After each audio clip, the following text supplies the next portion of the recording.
러시아의 유명한 작가 톨스토이가 있습니다. 이 톨스토이가 쓴 글 중에 바보 이반이라고 하는 소설이 있어요. 자, 이반이라고 하는 이 사람은 아주 착합니다. 욕심이 없습니다. 그래서 모든 사람들이 좋아해요. 자, 그런데 너무 착한 게 문제예요. 그래서 늘 손해만 봅니다. 그래서 이 사람의 별명이 미련둥이, 그리고 바보 이반이라고 불렸어요. 이반에게는 욕심꾸러기 형이 둘이 있었습니다. 이반은 형들에게 늘 모든 것을 양보했습니다. 그래서 이반의 집안은 항상 평화가 넘쳐났어요. 왜? 욕심꾸러기 두 형이 있었지만 항상 이반이 양보를 해 주었기 때문에 싸움 다툼이 없었어요. 자, 그런데 이반 때문에 그 지역을 담당하던 대장 악마가 화가 났습니다. 왜냐하면 이반 집에 싸움이 일어나야 되는데 싸움이 안 일어나는 거예요. 그것 때문에 자존심의 체면이 구겨졌습니다. 그래서 대장 악마는 졸개 악마 셋을 시켜서 이 집에 싸움을 일으켜라 라고 명령을 내렸어요. 첫째 악마가 첫째 형에게 가서 허세를 불어넣었습니다. 그래서 이 첫째 형이 나는 장군이 될 거야, 나는 저 도시로 가서 장군이 될 거야 라고 하면서 가려고 합니다. 그래서 이반에게 야, 네 땅 나한테 줘, 내가 그거 팔아가지고 나 도시에 가서 장군 될 거야, 이렇게 했습니다. 그랬더니 이반이 어떻게 해요? 아니 내 건데 왜 네가 달라 그래? 라고 거부한 게 아니라 또 양보를 했어요. 아유, 형이 필요한데 쓰시도록 제가 드릴게요. 자, 그래서 땅을 팔아서 줬습니다. 자, 둘째 악마는 둘째 형에게 가서 욕심을 불어넣었습니다. 이 둘째 형도 또 도시로 가서 장사를 하겠다라고 또 이반한테 그 나머지 땅 나한테 줘 라고 하니까 또 이반이 형이 쓰시려면 쓰십시오 라고 하면서 또 내줬던 거예요. 자, 악마는 그렇게 하면 첫째 형한테, 둘째 형한테 그렇게 허세와 욕심을 불어넣어 주면 이 집안이 싸움이 일어날 것이다 라고 기대하고 그렇게 했는데 이 이반 때문에 또 싸움이 안 일어난 거예요. 이반은 형들이 땅을 다 팔아 이제 떠났기 때문에 아무것도 없었습니다. 그래서 돌이 많은 땅을 개간해서 다시 밭을 만들려고 했어요. 그때 이제 셋째 악마가 이 이반을 방해했습니다. 돌을 캐내려고 하면 그 돌을 꽉 잡아가지고 안 뽑히게 했던 거예요. 그래서 일이 굉장히 힘들게 만들었던 거죠. 그렇게 하면 포기하고 일을 안 할 줄 알고요. 그런데 포기하고 안 할 줄 알았는데 이 이반은 포기하지 않았어요. 그러다가 방심하던 차에 그 돌을 잡았는데 뽑혀가지고 이 악마가 딸려 나왔어요. 그래가지고 잡혔어요. 야, 네 놈이 이거 잡아가지고 나를 힘들게 만들었구나라고 하면서 잡았어요. 네, 그러니까 이제 첫째, 둘째 악마가 또 와가지고 이반을 또 방해를 했는데 이들도 방심하다가 또 잡혔어요.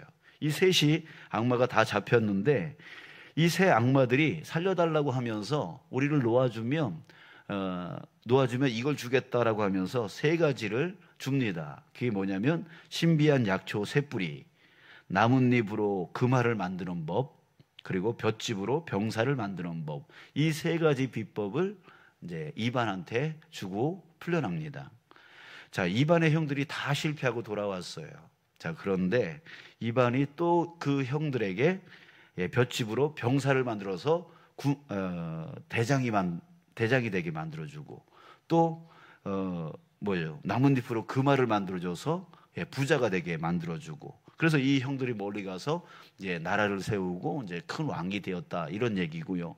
또 이반도 신비한 약초 세 뿌리를 가지고 병든 공주를 고쳐줘서 그 병든 공주와 이제 결혼해서 왕이 되었다, 뭐 이런 얘기입니다. 자, 여러분, 이반을 어떻게 생각하세요? 형들이 땅을 빼앗아도 다 양보했어요. 돌짝 땅에서 고된 일을 해도 불평하지 않았어요. 악마들이 방해해도 포기하지 않았습니다. 자, 여러분, 이런 자를 세상 사람들은 뭐라고 합니까? 바로 바보라 그러죠. 아유, 미련둥이라고 하죠. 지 밥그릇도 잘 못 챙기고 지껏 형들한테 다 빼앗기고, 예, 이런다, 예, 지혜롭지 못하다, 이렇게 말을 합니다. 자, 그런데 여러분, 그의 끝은 어떻게 됐습니까? 싸움 다툼을 일으키려는 악마를 이겼습니다. 욕심 많은 형들을 깨닫게 했습니다. 그래서 온전한 삶으로 인도했습니다. 그리고 그 형들을 왕으로 살게끔 해주었습니다. 그리고 또 자신도 왕이 되어져서 행복하게 살았습니다. 자, 우리는 이 이야기를 비현실적이다, 아예 동화 이야기다, 자, 이렇게 이야기할 수 있어요. 그러나 자, 여러분, 이 이반, 바보 이반과 같은 삶을 실제로 살았던 사람이 있습니다. 그는 다툼을 일으키는 악마의 모든 방해를 이겼습니다. 욕심으로 꽉 찬 죄 많은 세상 사람들을 구원했습니다. 그리고 자신도 진정한 왕이 되었습니다. 누구입니까? 바로 예수님이시죠. 예. 이 톨스토이는 아주 독실한 크리스찬이에요. 그래서 이 바보 이반 이 소설을 제 생각으로는 예수님을 모티브로 해서 만든 소설이 아닐까 하는 생각을 합니다. 그러니까 바보 이반은 바로 예수님의 모습을 그대로 비유로 따온 거죠. 바보같이 산 예수님, 그러나 그 바보같이 산 예수님이 온 세상을 구원했다는 얘기죠. 구원했다는 거예요. 자, 아무튼 예수님은 바로 이 바보 이반처럼 사셨습니다. 사람들은 예수님께 치료해달라고, 먹여달라고, 기적을 보여달라고 찾아왔었어요. 근데 나중에는 이 사람들이 예수를 십자가에 못 박아 죽여라 라고 하는 사람이 되어져요. 자, 예수님은 그럴 줄 알아요. 이 사람들이 자기를 십자가에 못 박으라고 외칠 줄 알고 있었어요. 그러나 그럼에도 불구하고 치료해달라 하는 사람 찾아오면 그 사람 치료해줬고, 보여달라, 먹여달라 하는 사람들에게 보여주고 먹여줬습니다. 또 싸우자고 덤벼드는 종교 지도자들, 죽이려고 모함하는 정치 지도자들, 그들을 이길 만한 능력과 힘을 갖고 계셨음에도 불구하고 우리 어제 말씀에서 뭐 했다 그래요? 예수님은 그 자리를 피하여 도망가셨어요. 피해 주셨습니다. 그리고 묵묵히 잡혀주셨습니다. 모든 지식을 가지고 있어도, 아무런 죄가 없으셨어도 자기 자신을 변론하지 않으셨습니다. 그렇게 십자가의 죽음으로 스스로 조용히 나아가셨습니다. 이 모습이 세상 사람들에게 어떻게 보여요? 바보처럼 보이는 거죠. 왜 그런 능력이 있고 그런 힘이 있는데, 그런 지식이 있고 그런 지혜가 있는데 왜 이기지 못하냐? 왜 바보처럼 그러냐? 그 사람들을, 그 방해하는 사람들을 혼내줘서 다시는 덤비지 못하게 하고, 그래야 편하게 자기 마음대로 할 수 있지 않겠느냐? 이것이 세상 사람들의 논리이죠. 그렇게 하지 않으면 지혜롭지 않고, 그렇게 하지 않으면 바보다라고 말하는 것이 바로 이 세상 아닙니까? 오늘 본문의 18절 한번 보세요. 십자가의 도가 멸망하는 자들에게는 무엇입니까? 미련한 것이다 라고 했어요. 세상 사람들은 십자가의 길로 가신 예수님을 보면서 미련하게 봅니다. 아유, 왜 저렇게 가? 왜 저런 식으로 살아? 라고 이반을 바보같이 여기듯이 예수님을 그렇게 보는 것이죠. 자, 그러면서 때론 권리도 좀 행사해야 되고, 또 주변 사람을 이용할 줄도 알아야 되고, 힘을 모아서 대항할 줄도 알아야 사람들이 우습게 보지 않지. 가끔은 거짓말도 해줘야 세상에서 살아남을 수 있는 거 아니야? 라고 합니다. 그러나 멸망하는 자들에게는 십자가의 도가 어떻게 보인다고요? 미련하게 보인다라고 했어요.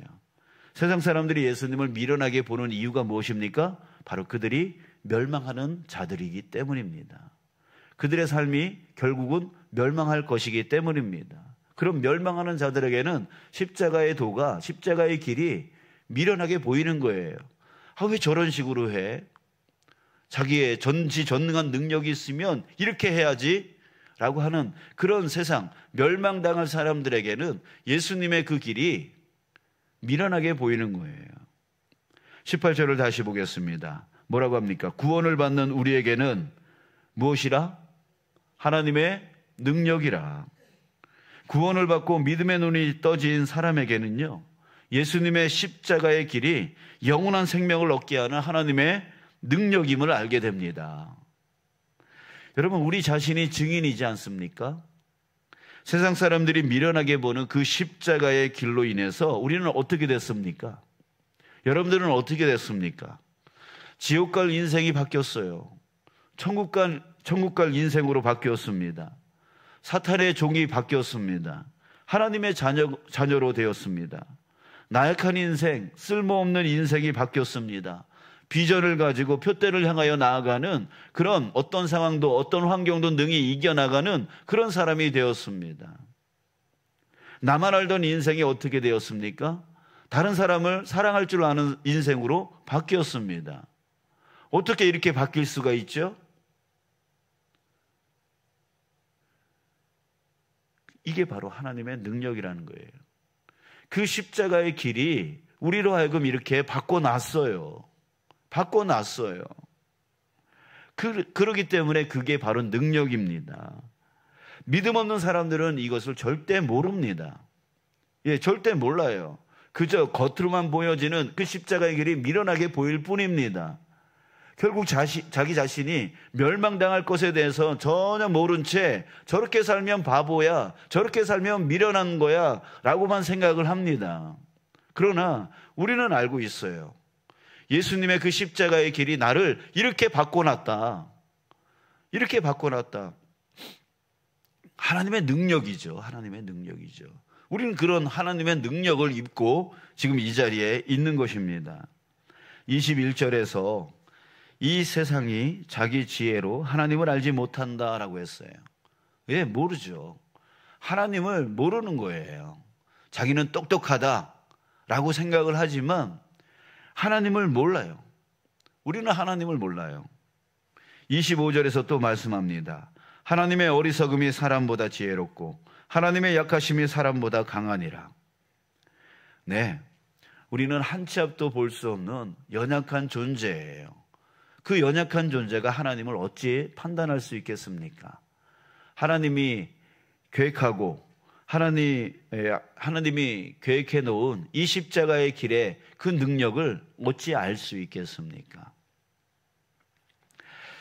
자, 여러분, 십자가의 길을 통해 우리에게 보여주신 예수님의 삶과 결과를 바라보며 사는 저와 여러분들 되시길 주님의 이름으로 축복합니다. 그 길은 세상 사람들에게는 미련하게 보이지만 사실 그 길은 하나님의 능력입니다. 우리가 그것을 체험했습니다. 사탄 악한 마귀에게 승리하는 길이었고 세상 사람들을 구원으로 인도하는 길이었고 자기 자신이 하나님 나라의 통치자로 세워지는 길이었습니다. 우리는 이제 어떻게 살고 있는지 다시 한번 좀 돌아보았으면 좋겠습니다. 우리는 어떤 삶을 살았어요? 양보하기보다는 딴지를 걸고 비난하고 반박하고 거부했습니다. 용서해 주기보다는 눈의 가시처럼 여기며 무시하고 미워했습니다. 내 것을 나누기보다는 내 것을 채우려고만 했습니다. 내게 만족이 없으면 또 무시당하면 내 가족이든 누구든 화를 냈습니다. 자, 왜입니까? 그렇게 사는 삶이 너무 바보 같기 때문입니다. 내 권리를 챙기지 못하는 그런 지혜롭지 못한 삶 같아서입니다. 하지만 여러분, 오늘 다시 한번 우리 십자가의 길을 묵상했으면 좋겠습니다. 예수님이 어떤 길을 가셨는지, 예수님이 날 위해 어떻게 하셨는지, 그리고 이제 우리도 십자가의 길을 따라가는 자 되기를 바랍니다. 십자가의 길은 미련한 길이 아니라 하나님의 능력의 길입니다. 우리가 그런 삶을 살아갈 때에 또 나로 인하여 내 가정이, 나로 인하여 내 직장이, 나로 인하여 이 교회가, 나로 인하여 이 사회가 예수님이 하신 그것을 인하여 온 인류가 구원되어진 하나님의 능력의 역사가 일어났던 것처럼 우리도 예수님의 길을 따라 그렇게 살아갈 때에 사람들은 우리를 보고 미련하다, 바보 같다라고 말하는 그 삶이 바로 이 땅 가운데 온전한 우리의 가정과 직장과 또한 교회와 이 사회를 온전한 모습으로 구원하고 또 바꿀 수 있는 그 삶인 것을 우리가 오늘 다시 한번 깨닫고요. 그 삶을 살아가기로 다시 한번 결정하는 저와 여러분들 우리가 되어지기를 주님의 이름으로 축복합니다.